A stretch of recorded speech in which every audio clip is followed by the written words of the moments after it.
কেউ বন্ধু হতে পারে না।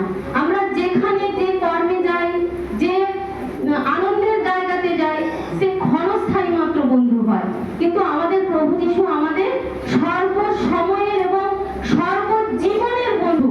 সেই বন্ধুকে যেন আমরা কখনোই ছাড়তে না পারি। আমরা কি কখনো ছাড়তে পারবো? একটু জোরে বলো, তাহলে আমরা বুঝবো। অবশ্যই আমরা কখনোই তাকে ছাড়তে পারবো না। এই পঞ্চম বাণী হলো আমার পিপাসা পাইয়াছি। আমরা সবাই জানি এই পৃথিবীর যা কিছু সৃষ্টি, সেই সৃষ্টির মূল একজনই, আমাদের স্বয়ং ঈশ্বর। তার মধ্যে রয়েছে পিতা, পুত্র, পবিত্র আত্মা, এক সত্তায় তিনজন। আমরা সবাই জানি তো। তাহলে যিনি আমাদের এই জলটাই সৃষ্টি করলো, তিনি পিপাসা পাইয়াছেন। এটা আমাদের কাছে কতটা নিদারুণ কষ্টের, ব্যথা, যন্ত্রণা, এটা কি আমরা কখনোই মনে একবার অন্তরে রেখে ভাবতে পারবো যে কতটা কষ্ট? কারণ পৃথিবীর 3 ভাগ জল 1 ভাগ স্থল যিনি সৃষ্টি করলেন, তিনি আজকে পিপাসায় কাতর হয়ে কাঁদছেন, জল চাইছেন আমাদের কাছে, তাই তো? সেই জন্য তিনি কি বলেছেন? আমার পিপাসা পাইয়াছে।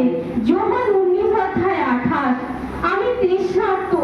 এই দুটা শব্দ বলতে আমাদের খুব অল্প সময় লাগে, কিন্তু এই দুটা শব্দের মধ্যে কি যে কষ্ট, ব্যথা, যন্ত্রণা, সেটা আমরাই যারা বিশ্বাস করেছি, প্রভুকে অন্তরে নিয়েছি, তারাই একমাত্র জানতে পারি। তাই তার সেই বাক্য দ্বারায় বরিশ ধারা মাঝে শান্তির বাড়ি, শুষ্ক হৃদয় লয়ে আছে দাঁড়াইয়ে। কারণ সেই ক্রুশের মধ্যে তিনি একদম ম্লান অবস্থায় দুটো হাত দুদিকে মিলে, পা দুটোকে এক জায়গায় রেখে সেই ক্রুশবিদ্ধ অবস্থায় দাঁড়িয়ে আছে।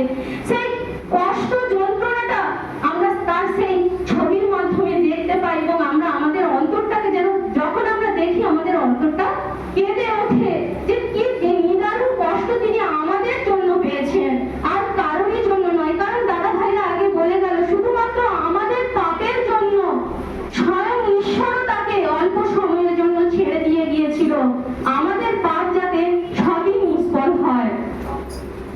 কি নিদারুণ হৃদয় বিদারক বাণী!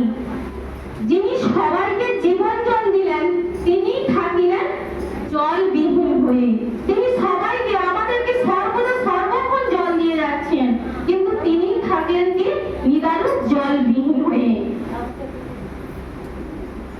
আমাদের পিপাসা হয় 3 প্রকার। আমরা যারা ঈশ্বরের মধ্যে এসেছি, যারা প্রভুকে বিশ্বাস করেছি, আমাদের কিন্তু পিপাসা 1 প্রকার থাকে। দৈহিক পিপাসা, আত্মিক পিপাসা এবং ঐশ্বরিক পিপাসা। আমাদের দেহের যে পিপাসাটা, এই পিপাসাটাই কিন্তু ওই মুহূর্তের জন্য আমাদের স্বয়ং প্রভু যিশুকে পেয়েছিল। যিশু কোনো এক সময় প্রচন্ড দাবদাহের মধ্যে দুপুরের নির্জন প্রান্তর দিয়ে গালিলের পথে যাচ্ছিলেন। পথে একজন সমরীয় নারীর সঙ্গে তার দেখা হয়েছিল। সেই সমরীয় নারী কোথায় এসেছিল না, কুয়োর মধ্যে জল আনতে এসেছিল। তখন সেই যিশু প্রভু, সেই সমরীয় নারী কে ছিল আমরা সবাই জানি, জানি তো? তো সেই যিশু প্রভু সেই সমরীয় নারীকে শুধুমাত্র সত্যের পথে, সত্যের আলোটা দেখানোর জন্য তিনি কি করেছিলেন, যে তুমি আমার কাছে এসো, আমি তোমাকে জীবন জল দেব, যে জলে কোনোদিন তৃষ্ণা শেষ হবে না। কিন্তু যিশু প্রভু কি জল পেয়েছিল? যিশু প্রভু কিন্তু জল পায়নি। তাই তিনি বলেছিলেন আমার পিপাসা পাইয়াছে। কিন্তু যিশু ওই রমণীর কাছে তৃষ্ণার জল চেয়েছিলেন, তাই তো? কিন্তু তিনি দিতে পারেননি।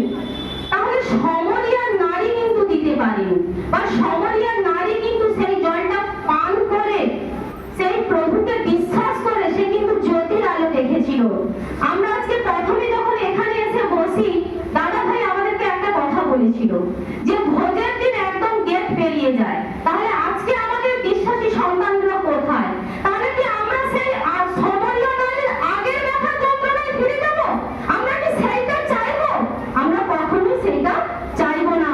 আমরা কি চাইবো, যে সমরীয় নারী যেমন জলপান করে তার জ্যোতির আলোতে এসেছিল, আমরা যেমন তেমনি ভাবে সেই সমরীয় নারীর মতো জ্যোতির আলোটা দেখতে পাই।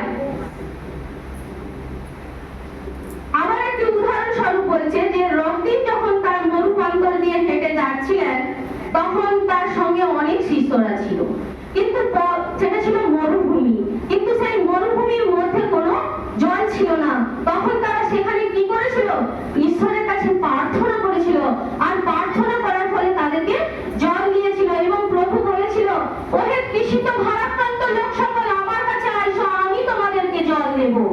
কিন্তু যিশু প্রভুকে কি কেউ জল দিয়েছিল? কেউ কিন্তু জল দেয়নি। জলের বিনিময়ে তাকে অন্য তৃষ্ণার্ত বিষাক্ত বীজ যেটাকে বলা হয় সেটা দিয়েছিল। তুমি শরীরে আঘাত করিবে, তাহাতে তাহা হইতে জল নির্গত হইবে এবং লোকেরা পানও করিল, সেই জল তারা মনের আনন্দে পানও করিল। আমরা আরো দেখি অব্রাহামের দাসী হাগার। পুরাতন নিয়মে হাগারকে যখন রাজ্য ছাড়া করে রাজ্যের বাইরে বের করে দিচ্ছিল, তখন হাগার তার একমাত্র পুত্রকে নিয়ে চলে যাচ্ছিল রাজ্য ছেড়ে। কিন্তু তার কাছে যা জল ছিল, যা খাদ্য ছিল, তা শেষ হয়ে গিয়েছিল। কিন্তু পথের মধ্যে যে যখন আর জল পাচ্ছিল না, তখন তার একমাত্র পুত্রকে দূরে শুয়ে রেখে হাগার বনের মধ্যে যে কাঁদছিল, কখন তার পুত্রটা নিঃশ্বাসটা শেষ হয়ে যায় এটা দেখার জন্য। কিন্তু হাগারের এই দুঃখ কষ্ট যন্ত্রণা যখন প্রভু কিন্তু সহ্য করতে পারছিল না, সেই সময়ও তাকে কি করেছিল? সেই হাগারকে জলের দৃষ্টি দেখিয়েছিল এবং জলের দৃষ্টি দেখিয়ে তার সেই একমাত্র পুত্রের প্রাণ বাঁচিয়েছিল। যিশুকে যখন ক্রুশে দেওয়া হয়, তখন সেখানে অনেক লোক সমবেত হয়েছিল। আমরা একটু আগে শুনেছি অনেক লোক সমবেত হয়েছিল। কেউ ক্রুশে দেওয়াটাকে আনন্দ উপভোগ করার জন্য, কেউ সেটাকে দেখার জন্য, আর কেউ এসেছিল আমাদের মতো আত্মনাদ করার জন্য যে কেন প্রভুকে ক্রুশে দেওয়া হচ্ছে। এই আত্মনাদ, এই চোখের জল ফেরানোর জন্য প্রভু যিশুকে ক্রুশে দেওয়াটা দেখতে এসেছিলেন। কিন্তু তাদের মধ্যে প্রভু যিশু কি বলেছিলেন তাদেরকে জানো? তাদেরকে